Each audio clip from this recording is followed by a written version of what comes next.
ഹരേ കൃഷ്ണ. എല്ലാവർക്കും മാധവത്തിലേക്ക് സ്വാഗതം. നമ്മൾ ഏകാദശി എടുക്കുന്നതിൻ്റെ വീഡിയോ ഒരുപാട് തവണ ഇട്ടിട്ടുണ്ടായിരുന്നു. പക്ഷേ ഇപ്പോഴും ആളുകൾക്ക് ഒരുപാട് സംശയങ്ങളുണ്ട്. കാരണം ചിലപ്പോൾ നേരത്തെ മുതലേ നമ്മുടെ വീഡിയോ കണ്ടുവരാത്ത ആളുകളായിരിക്കാം. അവർക്ക് വേണ്ടിയിട്ടാണ് പറയുന്നത്. നമ്മൾ സാധാരണ വൈഷ്ണവ സമ്പ്രദായം അനുസരിച്ചിട്ടാണ് ഏകാദശിക്ക് കൂടുതൽ പ്രാധാന്യം കൊടുക്കുന്നത്. കാരണം ഏകാദശി കൂടുതലായും എടുക്കുന്നത് അല്ലെങ്കിൽ നിർബന്ധമായും ഏകാദശി എടുക്കണം എന്ന് ശീലിക്കുന്നവർ കൂടുതലായിട്ടും വൈഷ്ണവ സമ്പ്രദായം പിന്തുടരുന്ന ആളുകളാണ്. അതായത് ഭഗവാൻ ശ്രീകൃഷ്ണനെ അല്ലെങ്കിൽ നാരായണനെ കൂടുതലായി പ്രാർത്ഥിക്കുകയും ഉപാസിക്കുകയും ചെയ്യുന്ന ആളുകളാണ്. അങ്ങനെയുള്ളവരാണ് ഏകാദശി കൂടുതലായി എടുക്കുന്നത്. ഇപ്പോൾ ശൈവ വിശ്വാസങ്ങൾ മാത്രം പിന്തുടരുന്ന ആളുകൾ പ്രദോഷമാണ് അവർ കൂടുതലായിട്ടും എടുക്കുന്നത്. പക്ഷേ നമ്മൾ മലയാളികൾ ബഹുദൈവ വിശ്വാസികളായതുകൊണ്ട് തന്നെ നമ്മൾ എല്ലാ ദൈവങ്ങളെയും പ്രാർത്ഥിക്കും. ശിവനെ പ്രാർത്ഥിക്കും. ശിവൻ്റെ അമ്പലത്തിൽ നമ്മൾ പോകും, വിഷ്ണുവിൻ്റെ അമ്പലത്തിൽ പോകും, ദേവിയുടെ അമ്പലങ്ങളിൽ നമ്മൾ പോകും, ഗണപതി ഭഗവാന്റെ അമ്പലങ്ങളിൽ നമ്മൾ പോകും, എല്ലായിടത്തും നമ്മൾ പോകും. കാരണം നമ്മൾ ബഹുദൈവ വിശ്വാസികളാണ്. പക്ഷേ ഈ ബഹുദൈവ വിശ്വാസികളിൽ തന്നെ ശിവനെ മാത്രം പൂജിക്കുന്ന ആളുകളുണ്ട്, അതല്ലെങ്കിൽ വിഷ്ണുവിനെ മാത്രം പൂജിക്കുന്ന ആളുകളുണ്ട്. അങ്ങനെ രണ്ട് വിഭാഗക്കാരുണ്ട്. പണ്ട് നമുക്കറിയാം, പണ്ട് മുതലേ അങ്ങനെയുള്ള ആളുകൾ തമ്മിൽ പ്രശ്നമുണ്ടായതായിട്ടും ഒക്കെ നമുക്കറിയാം. പക്ഷെ അതൊക്കെ ഇപ്പോൾ മാറി. എല്ലാം ഈശ്വരൻ ഒന്ന് തന്നെയാണ് എന്ന് വിശ്വസിച്ച് ഇതെല്ലാം ഭഗവാന്റെ പല പല രൂപങ്ങളാണ്, സൃഷ്ടി സ്ഥിതി സംഹാരമാണ് ഈ മൂന്ന് രൂപങ്ങളിലൂടെയും കാണിച്ചു തരുന്നത്. അതായത് ബ്രഹ്മാവ് സൃഷ്ടിക്കുകയും നമ്മളെ പരിപാലിച്ചു കൊണ്ടുപോകുന്നത് ഭഗവാൻ നാരായണനാണെന്നും, അതായത് സംഹാരമൂർത്തിയാണ് പരമശിവൻ. എന്തെങ്കിലും തെറ്റ് ചെയ്തു കഴിഞ്ഞാൽ ഭഗവാൻ നമ്മളെ ശിക്ഷിച്ച് നേർവഴിക്ക് കൊണ്ടുവരും, അതല്ലാതെ നമ്മളെ കൊന്നുകളയുമെന്നല്ല. ഇതൊക്കെ നമുക്കറിയാം. ഈ മൂന്ന് രൂപങ്ങളിലൂടെയാണ് ദൈവവിശ്വാസം മുമ്പോട്ട് പോകുന്നത്. ഇതെല്ലാം നമ്മൾ ആ ഒരു ഭയത്തിലാണ് നമ്മൾ മുമ്പോട്ട് ജീവിക്കുന്നത്. അതാണ് നമ്മളെ തെറ്റ് ചെയ്യാതെ നടത്താൻ പ്രേരിപ്പിക്കുന്നത്. ഇതൊക്കെ നമുക്കറിയാം. അതുകൊണ്ട് തന്നെ പക്ഷേ ഈ ഏകാദശി നമ്മൾ സാധാരണയായിട്ട് എടുക്കുന്നത് അല്ലെങ്കിൽ നമ്മൾ പറയുന്നത് വൈഷ്ണവ സമ്പ്രദായം അനുസരിച്ച് ഏകാദശി എടുക്കുമ്പോൾ വൈഷ്ണവർ പറയുന്നത് ഏകാദശിയും മഹാദ്വാദശിയും വളരെ പ്രത്യേകതയുള്ള ദിവസങ്ങളാണ്. അതായത് ഏകാദശി തിഥിയും മഹാദ്വാദശി തിഥിയും ഇത് രണ്ടും കൂടി ചേർന്ന് വരുന്ന പുണ്യമായ ദിവസം, ആ ദിവസമാണ് നമ്മൾ ഏകാദശിയായിട്ട് ആചരിക്കുന്നതെന്നാണ് പറയുന്നത്. അങ്ങനെ വരുമ്പോൾ നിങ്ങൾ ശ്രദ്ധിച്ചോളൂ, ജൂലൈ 31-ാം തീയതിയാണ് ഇത്തവണത്തെ നമ്മുടെ കാമിക ഏകാദശി. ജൂലൈ 30-ാം തീയതി വൈകുന്നേരം 4:44 മുതൽ ജൂലൈ 31-ാം തീയതി വൈകുന്നേരം 3:55 വരെയാണ് ഏകാദശി വരുന്നത്. അപ്പോൾ ഈ ഏകാദശി തിഥി മാത്രം എടുത്തിട്ടാണ് നമ്മൾ ഏകാദശിയായിട്ട് ആചരിക്കുന്നതെങ്കിൽ നമ്മൾ ഈ 30-ാം തീയതി വൈകുന്നേരം മുതൽ ജൂലൈ 31-ാം തീയതി 3:55 ആകുമ്പം നമ്മുടെ ഏകാദശി വ്രതം തീർന്നു. പക്ഷെ നമ്മൾ അങ്ങനെ അല്ല ചെയ്യുന്നത്. നമ്മൾ ചെയ്യുന്നത് ഏകാദശിയും മഹാദ്വാദശിയും കൂടി ചേർന്ന് വരുന്ന പുണ്യമായ ദിവസം. അങ്ങനെ വരുമ്പോൾ നമ്മൾ എടുക്കുന്ന എന്നാണ് ജൂലൈ 31-ാം തീയതി. ഇനി ഏകാദശി തലേ ദിവസം നമ്മൾ ഒരു നേരം അരിഭക്ഷണം കഴിച്ച് ബാക്കി സമയങ്ങൾ മറ്റു ഭക്ഷണങ്ങൾ കഴിച്ചിരിക്കാമെന്ന് പറയുന്നുണ്ട്. അതെന്തിനാണ്? കാരണം അതിൻ്റെ തലേ ദിവസം വരെ നമ്മൾ ഏകാദശി വ്രതം എടുക്കുന്നതിൻ്റെ കുറച്ച് ദിവസങ്ങൾക്ക് മുമ്പ് വരെ നമ്മൾ എന്താ ചെയ്യുന്നത്? നമ്മൾ വേണ്ടാത്തതും വേണ്ടതും എല്ലാം വലിച്ചു വാരി തിന്ന് നമ്മുടെ ശരീരമൊക്കെ ഒരു ചീത്ത രൂപത്തിലാക്കിയിട്ടിരിക്കുമായിരിക്കും. അപ്പോൾ പിറ്റേ ദിവസത്തെ ആ പുണ്യമായ ദിവസം നമ്മൾ വരുന്നു ഏകാദശി. അപ്പോൾ അതിനു വേണ്ടി നമ്മുടെ ശരീരത്തെ നമ്മളൊന്ന് ഒരുക്കുകയാണ് അല്ലേ? നമ്മൾ തിരുവോണം വരുന്നു. അപ്പോൾ തലേ ദിവസം തന്നെ നമ്മൾ എന്ത് ചെയ്യും? വീടും പരിസരവും എല്ലാം വൃത്തിയാക്കി നമ്മളെല്ലാം അഴുക്ക് തുണികളൊക്കെ ഉണ്ടെങ്കിൽ എടുത്ത് നനയ്ക്കുന്നു, പെരയ്ക്കൊക്കെ വൃത്തിയാക്കി ഇടുന്നു, മിറ്റമൊക്കെ തൂത്ത് വൃത്തിയാക്കി ഇടുന്നു. നമ്മൾ ആ പിറ്റേ ദിവസത്തെ ആ ഒരു ഉത്സവത്തിന് വേണ്ടി നമ്മൾ തലേ ദിവസം തന്നെ എല്ലാം വൃത്തിയാക്കി ഇടും.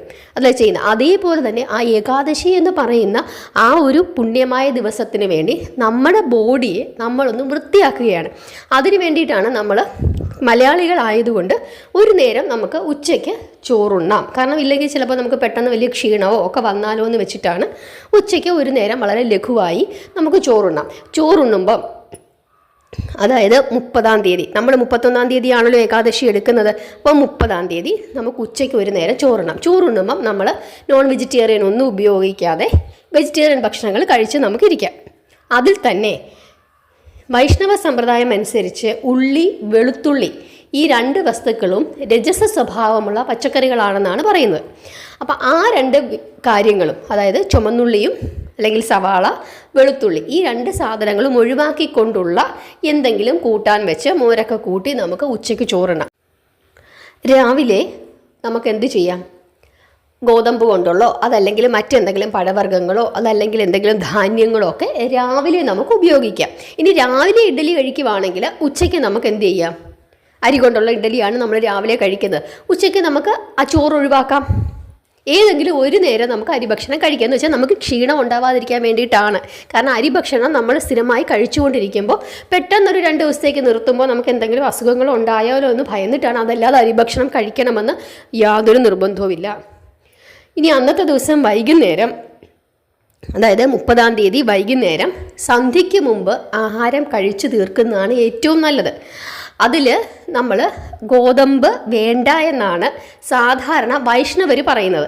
അതായത് പിറ്റേ ദിവസത്തെ ഏകാദശി ദിവസം നമ്മുടെ ശരീരത്തിൽ ഒരു തരത്തിലുള്ള ധാന്യങ്ങളും ഉണ്ടാകാൻ പാടില്ല എന്ന് അവർ പറയുന്നുണ്ട്. അങ്ങനെ ആകുമ്പം ആ രീതി ഫോളോ ചെയ്യണമെങ്കിൽ വൈകുന്നേരം നമുക്ക് എന്ത് കഴിക്കാം? പഴവർഗ്ഗങ്ങൾ കഴിക്കാം. അതല്ലെങ്കിൽ ഗോതമ്പ് വേണമെങ്കിൽ കഴിക്കാം. പക്ഷേ വൈഷ്ണവ സമ്പ്രദായത്തിൽ ഇങ്ങനെയാണ് പറയുന്നത്. ഇനി നമുക്ക് അസുഖമുള്ളവർ, മരുന്ന് കഴിക്കുന്നവർ, കുഞ്ഞുങ്ങൾക്ക് പാല് കൊടുക്കുന്നവർ, ഗർഭിണികൾ, അവർക്കൊക്കെ വൈകുന്നേരം പഴങ്ങൾ മാത്രം കഴിച്ചുകൊണ്ടിരുന്നാൽ ചിലപ്പോൾ അങ്ങനെയുള്ള കാര്യങ്ങൾക്ക് ബുദ്ധിമുട്ട് വരാം. അപ്പോൾ അവർക്ക് ഗോതമ്പ് കൊണ്ടുള്ള ഉപ്പുമാവോ ചപ്പാത്തിയോ ഒക്കെ ഉണ്ടാക്കി അവർക്ക് വൈകുന്നേരം കഴിക്കാം. കാരണം അവർക്ക് ഇന്ന സാഹചര്യം ഉള്ളതുകൊണ്ട് അത് സന്ധ്യയ്ക്ക് മുമ്പ് കഴിക്കുവാണെങ്കിൽ വളരെ നല്ലത്. ഇനി രാത്രി 8 മണിക്ക് മരുന്ന് കഴിക്കണം, അതിന് അരമണിക്കൂർ മുമ്പ് ആഹാരം കഴിക്കണം. അങ്ങനെയുള്ളവർക്ക് സന്ധ്യ കഴിഞ്ഞിട്ടല്ലേ കഴിക്കാൻ പറ്റൂ. അപ്പോൾ അവരവരുടെ ആരോഗ്യസ്ഥിതിയും സാഹചര്യവും അനുസരിച്ച് നമ്മുടെ വ്രതക്രമം രൂപീകരിക്കുക എന്നുള്ളതാണ് ഏറ്റവും പ്രധാനം. പഴയ കാലത്ത് എല്ലാവരും വീട്ടിലുണ്ട്. മനുഷ്യൻ്റെ പണത്തിനൊക്കെയുള്ള ഏറ്റക്കുറച്ചിലുകളുടെ വ്യത്യാസമേ ഉള്ളൂ. ഇപ്പോഴത്തെ രാത്രി നൈറ്റ് ഡ്യൂട്ടി, അതല്ലെങ്കിൽ രാവും പകലും ജോലികൾ, മാർക്കറ്റിങ്ങിൻ്റെ ജോലികൾ, നേഴ്സുമാർ, ഇങ്ങനെയൊക്കെയുള്ള ആളുകൾ അന്നത്തെ കാലത്തില്ലല്ലോ, കുറവല്ലേ. ഇപ്പോഴാണ് അങ്ങനെ നമുക്ക് ഒട്ടും സമയമില്ലാത്ത നമ്മുടെ ലൈഫ് സ്റ്റൈൽ വ്യത്യാസം വരുന്നത്. അപ്പോൾ അതിനനുസരിച്ചിട്ട് നമ്മൾ തന്നെ നമ്മുടെ ആഹാരകാര്യങ്ങൾ രൂപീകരിക്കുക. പിന്നെ ഈ ഒഴിവാക്കേണ്ട സാധനങ്ങളെല്ലാം ഒഴിവാക്കുക. ഇനി ഏകാദശി ദിവസം വൈഷ്ണവ സമ്പ്രദായം അനുസരിച്ച് ഒരു തരത്തിലുള്ള ധാന്യങ്ങളും നമ്മൾ കഴിക്കാൻ പാടില്ല എന്നാണ് പറയുന്നത്. അതായത് അരി, ഗോതമ്പ്, ബാർലി, തിന, റാഗി മുതലായ ഒരു ധാന്യങ്ങളും നമ്മൾ ഉപയോഗിക്കരുത്. നമുക്ക് കഴിക്കാൻ പറ്റുന്നത് പഴങ്ങളും പച്ചക്കറികളും, അത് നമുക്ക് ധാരാളമായിട്ട് കഴിക്കാം. അപ്പോൾ ഏകാദശി ദിവസം ഒന്നുകിൽ നമുക്ക് ഉപവസിക്കാം, അതല്ലെങ്കിൽ നമുക്ക് ജലം മാത്രം കുടിച്ചുകൊണ്ടിരിക്കാം, അതല്ലെങ്കിൽ പഴങ്ങൾ മാത്രം ഭക്ഷിച്ചുകൊണ്ടിരിക്കാം, പാലും പഴങ്ങളും കഴിക്കാം. രാവിലെ പാലും പഴവും കഴിച്ചിട്ട് ഉച്ചയ്ക്ക് ഏകാദശി പുഴുക്ക് പോലുള്ള സാധനങ്ങൾ ഉണ്ടാക്കി കഴിക്കാം. വൈകുന്നേരവും സൂര്യാസ്തമയത്തിന് മുമ്പ് ആഹാരം കഴിച്ച് നിർത്തണം. ഇനി രോഗികളോ അതല്ലെങ്കിൽ ഈ പറഞ്ഞതുപോലെ ഗർഭിണികളൊക്കെ ആണെങ്കിൽ സൂര്യാസ്തമയത്തിന് ശേഷവും നമുക്ക് ആഹാരം കഴിക്കാം. അതല്ലാത്തവർക്ക് സൂര്യാസ്തമയത്തിന് മുമ്പ് കഴിച്ച് നിർത്തുവാണെങ്കിൽ വളരെ നല്ലത്. അപ്പോൾ ഈ രീതിയിലുള്ള ആഹാരം നമുക്ക് എടുക്കാം. അത് നമ്മൾ 31-ാം തീയതി. അപ്പോൾ നിങ്ങൾ ഈ ഏകാദശി തിഥിയോ അതല്ലെങ്കിൽ ആ കാര്യങ്ങളെപ്പറ്റി ചിന്തിക്കേണ്ട. കാരണം നമ്മൾ ഈ രീതിയിലാണ് ഏകാദശി എടുക്കുന്നത്. കാരണം ഏകാദശി തിഥി മാത്രം നോക്കി ഇരുന്ന് കഴിഞ്ഞാൽ നമ്മുടെ ഈ വ്രതം നമ്മൾ വൈകുന്നേരമൊക്കെ ആ സമയത്തെ പാരണ നോക്കി അവസാനിപ്പിക്കേണ്ടി വരും. ചിലപ്പോൾ ഉച്ചയ്ക്കൊക്കെ അങ്ങ് തീരും ഏകാദശി, അപ്പം നമ്മൾ പാരണ വീടേണ്ടി വരും. ഉച്ചയ്ക്കൊന്നും പാരണ വീടാൻ പാടില്ല എന്നാണ് പറയുന്നത്. ഇനി ചിലർ ഉറങ്ങില്ല, ഏകാദശി ദിവസം ഉറങ്ങാതെ വ്രതമെടുക്കും. അങ്ങനെ ഉറങ്ങാതെ വ്രതം എടുക്കുന്നവരും ഏകാദശിയും മഹാദ്വാദശിയും ചേർന്ന് വരുന്ന ദിവസമാണ് ഉറങ്ങാതെ ഇരിക്കേണ്ടത്. അതായത് ഇപ്പോഴത്തെ കാര്യം പറയുകയാണെങ്കിൽ ജൂലൈ 31-ാം തീയതി. ജൂലൈ 31-ാം തീയതി രാത്രിയാണ് ഉറങ്ങാതിരുന്ന് ഭഗവാനെ വിളിച്ച് പ്രാർത്ഥിക്കേണ്ടത്. അതിൽ തന്നെ ഇത്തവണത്തെ ഹരിവാസര സമയം ഏകദേശം 9:49 മണി, രാത്രി 9:49 മണിയോടെ ഹരിവാസര സമയം കഴിയും. അപ്പോൾ അത്രയും സമയം ഇരുന്ന് പ്രാർത്ഥിക്കുന്നത് വളരെ വിശേഷമാണ്. കാരണം ഇത്തവണത്തെ ഹരിവാസര സമയം 31-ാം തീയതി രാവിലെ മുതൽ രാത്രി വരെയാണ്, 9:49 മണി ആ സമയം. ഇപ്പം സ്ഥലങ്ങളിലെ അനുസരിച്ചിട്ട്, ഞാനിപ്പോൾ ഇത് കേരളത്തിലെ സമയമാണ് പറഞ്ഞത്, ഓരോ സ്ഥലങ്ങളെ അനുസരിച്ച് ചെറിയ ചെറിയ വ്യത്യാസങ്ങൾ അങ്ങോട്ടും ഇങ്ങോട്ടും ഉണ്ടാവും. എങ്കിലും ഉറങ്ങാതെ ഇരുന്ന് പ്രാർത്ഥിക്കണമെന്നുള്ളവർ 31-ാം തീയതി. കാരണം അന്നാണ് ഏകാദശിയും മഹാദ്വാദശിയും കൂടി ചേർന്ന് വരുന്ന ആ പുണ്യമായ ദിവസം. പിന്നെ പാരണ വീടി കഴിയുമ്പോൾ നമ്മൾ അന്നത്തെ ദിവസവും മഹാദ്വാദശി നടന്നുകൊണ്ടിരിക്കുകയാണ്. അപ്പോൾ ആ ദിവസവും, അതായത് 1-ാം തീയതി, ഓഗസ്റ്റ് 1-ാം തീയതിയും നമ്മൾ ശുദ്ധാഹാരത്തിൽ തന്നെ ഇരിക്കണം. അന്ന് പക്ഷേ നമുക്ക് ഏകാദശി മാത്രം എടുക്കുന്ന ആളുകളാണെന്നുണ്ടെങ്കിൽ അന്നത്തെ ദിവസം നമുക്ക് അരിഭക്ഷണം കഴിക്കാം, ഉച്ചയ്ക്ക് അരിഭക്ഷണം കഴിക്കാം, രാവിലെയും വൈകുന്നേരവും ഗോതമ്പൊക്കെ കഴിച്ചിരിക്കാം. അങ്ങനെ ഇരുന്ന് പ്രാർത്ഥിക്കുന്നത് വളരെ നല്ലതാണ്. കാരണം മഹാദ്വാദശിയും അന്നുണ്ട്. അപ്പോൾ അതുകൊണ്ട് തന്നെ ആ ദിവസവും മഹാദ്വാദശി ഭഗവാന് വലിയ വിശേഷമുള്ള ദിവസമാണ്. ഏകാദശിയോ അല്ലെങ്കിൽ വൈഷ്ണവർ പറയുന്നത് ഏകാദശിയേക്കാൾ വിശേഷമാണ് ഭഗവാന് മഹാദ്വാദശി എന്നാണ്. അപ്പം അന്നത്തെ ദിവസവും, അതായത് ഓഗസ്റ്റ് 1-ാം തീയതിയും നമുക്ക് നമ്മുടെ ഇഷ്ടത്തിന് എങ്ങനെയാണോ, നമുക്ക് അരി വേണ്ട, അതല്ലെങ്കിൽ ഗോതമ്പ് മാത്രം മതി, അല്ലെങ്കിൽ ഗോതമ്പും വേണ്ട, പഴവർഗ്ഗങ്ങൾ മാത്രം മതി, അത് നമ്മളുടെ മനസ്സിൻ്റെയും ആരോഗ്യത്തിൻ്റെയും അനുസരിച്ചിട്ട് നമുക്ക് അന്നത്തെ ദിവസവും ശുദ്ധമായ ആഹാരമായിരിക്കണം. നോൺ വെജിറ്റേറിയൻ ഭക്ഷണങ്ങൾ ഒഴിവാക്കുക, ഉള്ളിയും വെളുത്തുള്ളി ഒഴിവാക്കുക. എന്നിട്ട് അരി വേണ്ടെങ്കിൽ വേണ്ട, അതല്ലെങ്കിൽ നമ്മൾ ഗോതമ്പ് ഉപയോഗിക്കുക, അതല്ലെങ്കിൽ പഴങ്ങൾ ഉപയോഗിക്കുക. അരിയാണെങ്കിൽ ഒരു നേരം അരി കഴിച്ചുകൊണ്ട് ഇരിക്കുക, തലേ ദിവസം ഇരുന്നത് പോലെ. അത് നമ്മളുടെ ഓരോരുത്തർക്കും ഓരോ സാഹചര്യങ്ങളാണ്, ആ സാഹചര്യത്തിനനുസരിച്ച് മുമ്പോട്ട് പോകുക. ഇങ്ങനെയാണ് നമ്മൾ ചെയ്യേണ്ടത് ഈ 3 ദിവസത്തെ കാര്യങ്ങൾ.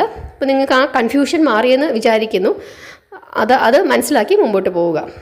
എന്തെങ്കിലും സംശയം ഇനിയും ഉണ്ടെങ്കിൽ ചോദിച്ചോളൂ. അടുത്ത വീഡിയോയിൽ അതും കൂടെ ക്ലാരിഫൈ ചെയ്ത് പറയാം. ഹരേ കൃഷ്ണ.